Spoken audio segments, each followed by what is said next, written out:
Então aqui eu atendo a população LGBT em vulnerabilidade social, né? Além das populações historicamente estigmatizadas em termos raciais, ciganos, quilombolas, indígenas, pessoas negras e também de minorias religiosas. No que se refere à violência de gênero, o simples fato, por exemplo, apenas muito recentemente, as travestis, né, serem objeto de atenção das políticas públicas, falarmos dos direitos das travestis, né, das violações a que estão sujeitas, demonstra quão violentadas, quão excluídas das perspectivas dos direitos essas pessoas tiveram por tanto tempo. E isso é em si uma violência de gênero muito marcada, entendendo o gênero como desde uma perspectiva do ser, né, de como o sujeito, como o ser se sente bem no próprio corpo, né?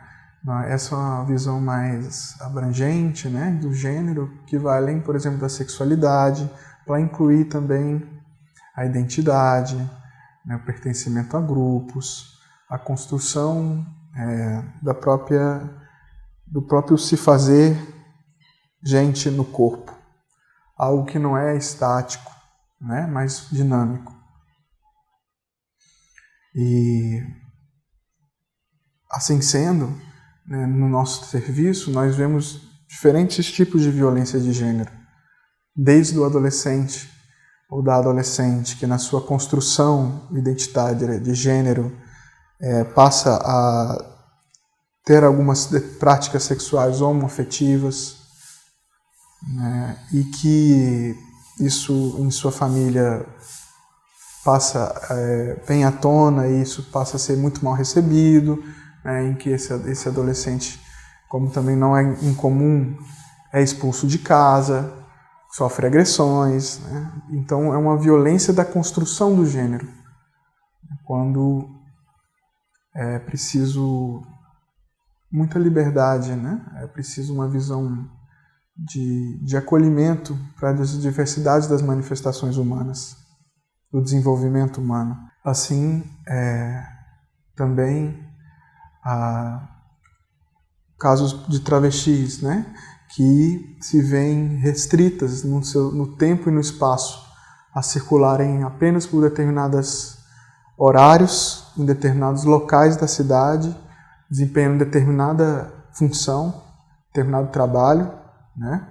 Por exemplo, aquelas que estão na prostituição, né, e que aqui em Brasília há um local muito conhecido, né, disso, e que de zona de prostituição, me refiro, e que durante o dia tem uma cara e à noite outra, né?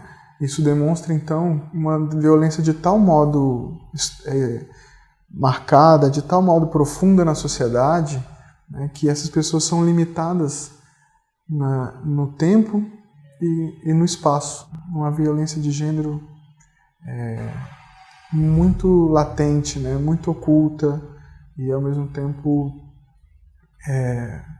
muito pouco debatida ainda. Tanto que se diz que essas pessoas muitas vezes estão em lugares de abjeção, né, muito pela marca da violência do gênero.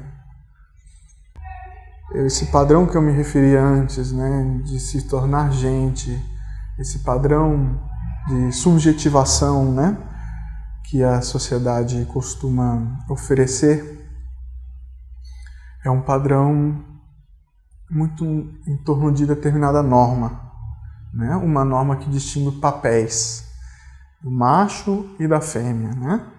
Papéis muito... Uma norma que distingue papéis em que esses lugares são muito marcados, sejam pelo lugar do opressor e do oprimido, né? Pelo lugar do senhorio e da posse, né? Pelo lugar, muitas vezes, do explorador e do explorado, né? E também não, por que não, da metrópole e da colônia. Então, Essa forma de subjetivação, ela nos é vendida muito gratuitamente, nos é mais do que isso, nós somos infligidos a nos comportar subjugando alguém. Parece que para a nossa identidade se constituir é preciso que nos diferenciemos de uma maneira excludente do outro. Esse não sou eu, aquele é assim assado, né? Para marcar bem a diferença, né? Mas a diferença por si só não é excludente, né? Não é necessariamente violentadora, mas o uso que se faz dela para se reforçar os lugares estabelecidos de poder mesmo, né? Então, dentro desses papéis, né, o masculino para sentir-se apropriado dessa masculinidade, de algum modo precisa subjugar o feminino, né? Que por outro lado pode também, para se apropriar-se dessa feminilidade, se colocar nesse lugar de passividade. Essa é a dinâmica mais típica, né?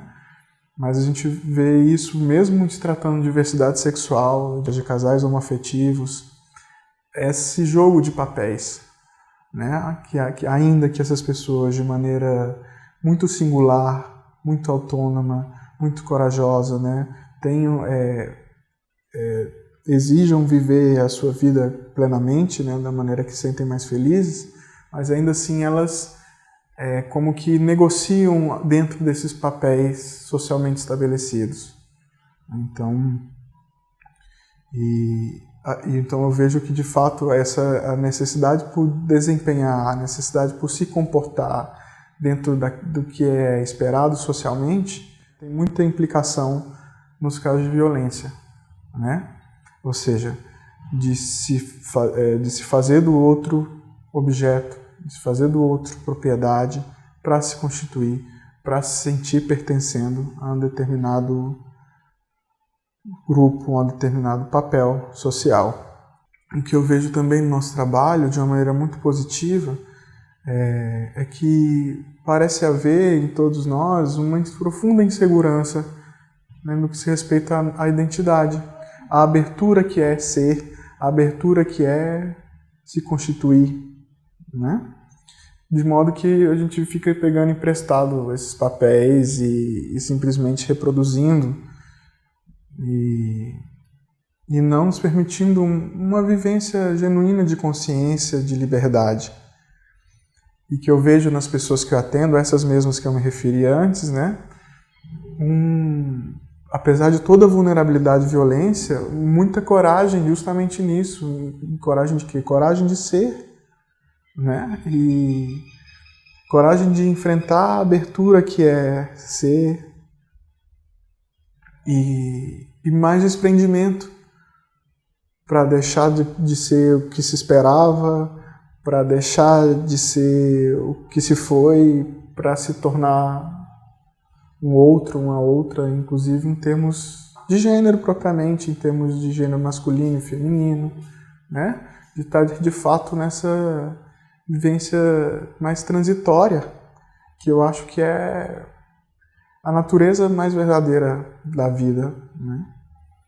E penso que a sociedade como um todo tem muito que aprender com a diversidade sexual, com a população LGBT,